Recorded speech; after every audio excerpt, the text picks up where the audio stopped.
کیا ماؤں نے لال جنے تھے؟ کیا دھرتی نے انسان دیکھے تھے؟ آج تک دنیا ایسا بادشاہ نہ دکھا سکی جو 22 لاکھ مربع میل پہ حکومت کر کے مسجد میں جھاڑو دے رہا ہو، جو 22 لاکھ مربع میل پر حکومت کر کے پانی کی مشق کندھے پہ اٹھا کے بیوہ عورتوں کے گھر میں گھڑوں میں پانی بھرنے جا رہا ہو۔ امیر المومنین کہاں جا رہے ہو؟ فلاں اماں کے گھڑے میں پانی بھرنے جا رہا ہوں، فلاں کے گھر میں پانی بھرنے جا رہا ہوں۔ 22 لاکھ مربع میل پہ حکومت کر کے دھرتی نے ایسا بادشاہ نہیں دیکھا جو اونٹ چراتا پھر رہا ہو۔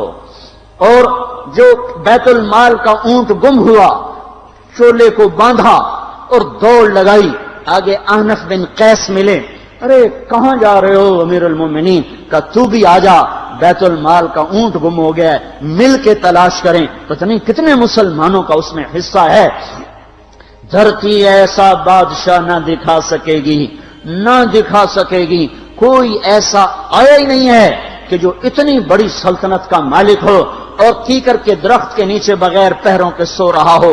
یہ ہمارے چھوٹے چھوٹے حکمران، ووٹوں کے ذریعے سے کرسیوں پر بیٹھنے والے، ان بے وقوفوں کے آگے بھی پہرے، پیچھے بھی پہرے، دائیں بھی پہرے، بائیں بھی پہرے، اوپر بھی پہرے، ان کی گاڑیاں بھی بلٹ پروف، یہ پھر بھی ڈرتے ڈرتے جا رہے کہ انہوں نے ظلم کیا، یہ اپنی ذات میں خوف زدہ ہو گئے۔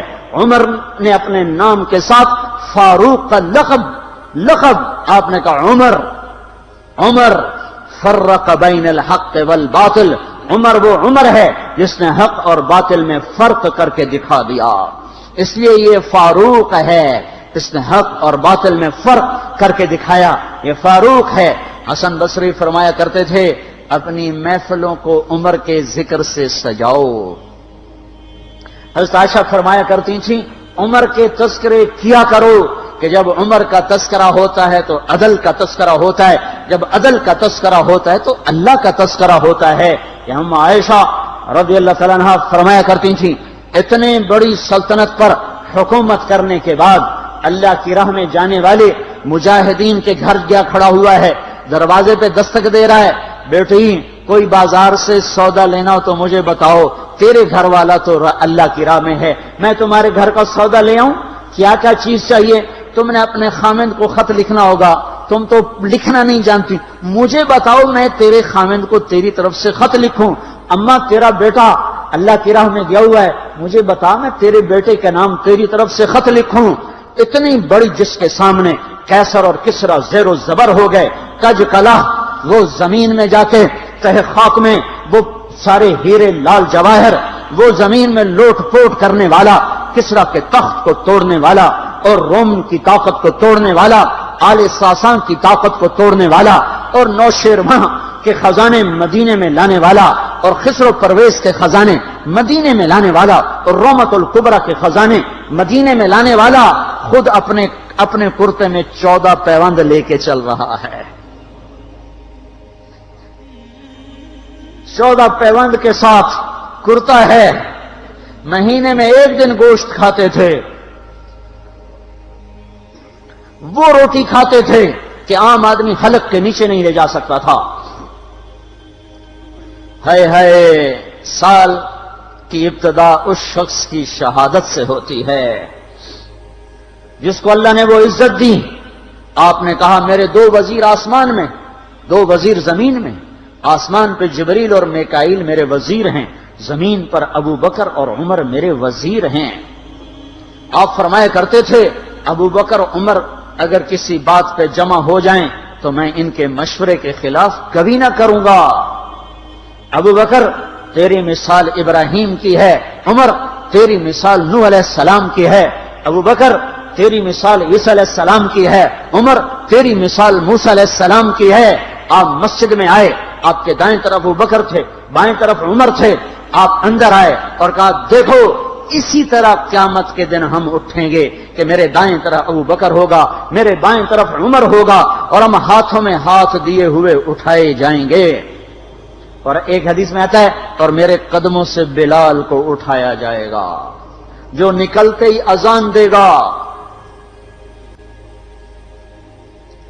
جس کے اسلام لانے نے اسلام کو اونچا کیا، جس کے اسلام لانے نے باطل کو پست کیا، جن راہوں سے عمر گزر جائے شیطان وہ راہیں چھوڑ دیتا تھا۔ عرفات کا میدان تھا، 1.25 لاکھ مقدس ہستیاں سامنے ہیں۔ میرے نبی نے فرمایا اس وقت میرا اللہ میرے سب صحابہ پہ فخر کر رہا ہے اور عمر بن خطاب پہ خاص طور پہ فخر کر رہا ہے، خاص طور پہ فخر ہو رہا ہے، عمر بن خطاب پہ خاص طور پہ فخر ہو رہا ہے۔ میرے بعد کوئی نبی ہوتا عمر ہوتا۔ عمر، میں نے رات جنت میں محل دیکھا، ایک اینٹ موتی کی، ایک یاقوت کی، ایک زمرد کی۔ میں نے پوچھا یہ کس کا ہے؟ کہا گیا ایک قریشی کا ہے۔ میں کہا میں قریشی ہوں، اتنا خوبصورت محل ہے، میرا ہی ہوگا۔ جب جانے لگا تو فرشتے نے کہا یہ آپ کے غلام عمر بن خطاب کا ہے۔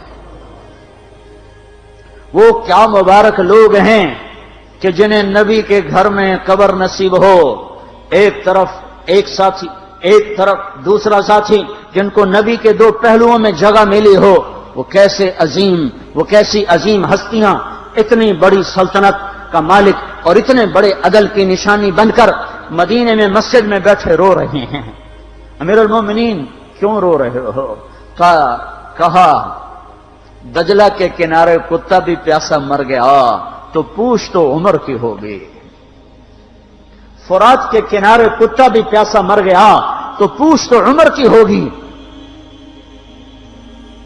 راتوں کو پہرے دیے جا رہے ہیں، راتوں کو خبرگیری کی جا رہی ہے۔ مدینے کے باہر ایک خیمہ ملتا ہے، چند بچے ملتے ہیں جو رو رہے ہیں۔ ایک عورت ہانڈی چڑھا کے ڈوئی پھیر رہی ہے۔ پوچھتے ہیں بہن یہ بچے کیوں رو رہے ہیں؟ کہ یہ بھوک سے رو رہے ہیں۔ ہانڈی میں کیا ہے؟ پانی، کچھ بھی نہیں۔ کیوں چڑھایا ہوا ہے؟ بہلانے کے لیے، سو جائیں گے روتے روتے۔ میرا اور عمر کا اللہ کے ہاں فیصلہ ہوگا۔ تو عمر کی ہچکیاں بن گئیں کہ عمر کو بہن تیرے حال کی کیا خبر؟ کہ پھر ہمارا بادشاہ کیوں بنا ہے؟ اگر ہمارے حال کی خبر نہیں لیتا تو ہمارا خلیفہ کیوں بنا ہے؟ پر لگ گئے، بیت المال سے سامان نکالا، بوری بھری، سر پہ اٹھائی، کمر پہ اٹھائی۔ غلام اسلم نے کہا میں اٹھاؤں؟ کہ قیامت کے دن بھی میرا وزن تو اٹھائے گا۔ اسی طرح بھاگے ہوئے آئے، پنیر نکالا، آٹا نکالا، گھی نکالا، شہد نکالا، ڈال کے ہانڈی میں نیچے آگ، خود دھواں گیلی لکڑیوں میں پھونکے مار مار مار آگ جلائی، حلوہ تیار کیا، پھر پلیٹوں میں ڈال ڈال کے بچوں کو کھلایا۔ وہ عورت کہنے لگی کاش عمر کی بجائے تو خلیفہ ہوتا۔ تو یہ نہیں کہا کہ میں ہی عمر ہوں، میں ہی عمر ہوں۔ فرمایا جب کل تو امیر المومنین سے ملے گی تو مجھے بھی وہیں دیکھ لے گی، مجھے بھی وہیں پا لے گی۔ پھر وہاں بیٹھ کے دیکھتے رہے، اٹھ کے چل دیے۔ بچے ہنسنے لگے، کھیلنے لگے تو اپنے غلام سے فرمایا میں نے انہیں روتا دیکھا تھا، میرا جی چاہا میں انہیں ہنستا بھی دیکھوں۔ 22 لاکھ مربع میل پہ اسلام پھیلا کر حکومت اس سے بھی بڑے علاقے میں لوگوں نے کی۔ چنگیز نے اس سے زیادہ فتوحات کی، محمود غزنوی نے اس سے زیادہ کی، سکندر تیمور نے اس سے زیادہ کی۔ پر فتوحات کر کے یوں خدمت کر رہا ہو، پانی بھر رہا ہو، اونٹ چرا رہا ہو، امامت کرا رہا ہو، 14 پیوند لگے کپڑوں کے ساتھ خلافت کے تخت پر بیٹھا ہوا ہو، یہ دھرتی میں پھر کوئی نہیں آئے گا۔ ہے نماز میں خنجر لگا، نماز پڑھاتے ہوئے 27 ذوالحج، 27، 28، 29 یکم کو انتقال ہوا۔ یکم محرم موت کے آثار گہرے نظر آئے۔ بیٹے کو بلایا کہ بیٹا جاؤ اما عائشہ سے پوچھ کے آؤ کہ عمر اپنے ساتھیوں کے ساتھ دفن ہونے کی اجازت چاہتا ہے۔ امیر المومنین کے لقب سے بات نہ کرنا، عمر کہنا، عمر اب میں امیر المومنین نہیں رہا۔ جب وہ پوچھنے گئے تو حضرت عائشہ رو رہی تھیں۔ انہوں نے عرض کیا اما جان میرا باپ اپنے ساتھیوں کا پڑوس چاہتا ہے۔ انہوں نے فرمایا یہ جگہ تو میں نے اپنے لیے رکھی تھی، لیکن اگر عمر چاہتے ہیں تو ان کو مجھ پر فضیلت ہے، میں ان کے لیے دستبردار ہوں۔ انہوں نے واپس آ کر خوشخبری سنائی، مبارک ہو اجازت مل گئی۔ کہ نہیں شاید میرے شرم میں اجازت دی ہو، جب مر جاؤں تو مجھے دوبارہ دروازے کے سامنے رکھ کر پھر جا کے پوچھنا، اس وقت اجازت ملے تو پھر لے جانا، ورنہ مجھے بقیع کی طرف لوٹا دینا۔ اتنے میں حضرت علی آئے، پریشان دیکھا، عمر کیوں موت سے ڈر گئے؟ کہ نہیں، موت کے بعد کی گھاٹی سے ڈر رہا ہوں۔ کہ ڈرو نہیں، میرے ان کانوں نے سنا ہے اور اتنی دفعہ سنا ہے کہ میں گن نہیں سکتا کہ اللہ کے نبی فرمایا کرتے تھے ابو بکر اور عمر جنت کے بڑی عمر کے لوگوں کے سردار ہیں۔ آپ نے فرمایا تو اس بات کی گواہی دے گا؟ کہ میں بھی دوں گا، میرا بیٹا حسن بھی دے گا۔ امام حسن بھی ساتھ تھے۔ کہ میں بھی دوں گا، میرا بیٹا حسن بھی گواہی دے گا۔ پھر بھی ہے جو جنت کی بشارتیں لیے ہوئے ہیں، 10 مبشرہ، ابو بکر جنتی، عمر جنتی، عثمان جنتی، علی جنتی، طلحہ جنتی، زبیر جنتی، ابو عبد الرحمن بن عوف جنتی، ابو عبیدہ بن جراح جنتی، سعید بن زید جنتی۔